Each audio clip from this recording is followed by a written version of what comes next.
Décidément, rien ne se passe tout à fait comme prévu à Mayotte. Cette fois, ce n'est pas le démantèlement des bidonvilles qui est entravé, mais l'expulsion des clandestins. Et si les Comores ont accepté de rouvrir leurs ports, la compagnie maritime qui assure la liaison entre les deux archipels a suspendu provisoirement ses rotations. Sur le terrain, les premières favelas ont été rasées dans un climat tendu. Wilfried de Villers est l'envoyé spécial d'Europe 1 à Mayotte. Il a accompagné les policiers de la CRS 8, unité spécialisée dans le maintien de l'ordre en milieu urbain. Reportage. Ils sont loin du bitume et des rues dégagées de l'Hexagone. À Mayotte, les policiers de la CRS 8 font face à une masse verte et tropicale.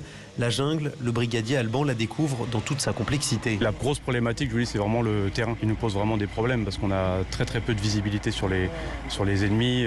Ça arrive de partout en fait. L'objectif ces derniers jours, la protection d'un village proche de Tsunzu, l'un des points les plus chauds de Mayotte.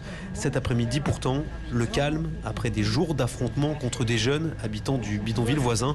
Le commandant Jean-Louis reste sur le qui-vive. Dimanche dernier, on s'est rudement fait prendre à partie ici sur ce secteur où nous sommes actuellement. Et arrivé sur le secteur pour reprendre le village, parce que le village venait de se faire attaquer. Il a placé des hommes sur les collines. La priorité pour nous, c'est d'aller prendre les points hauts, parce que généralement ils sont sur les points hauts. Et il y a un adage tactique qui dit qui tient les hauts, tient les bas. Des techniques différentes et de nombreuses missions de reconnaissance pour se faire au terrain, le tout sous une chaleur écrasante. Le commandant et sa brigade restent 3 semaines de plus à Mayotte avant d'être relayés par d'autres membres de la CRS 8. Un reportage Wilfried de Villers, envoyé spécial d'Europe 1 à Mayotte.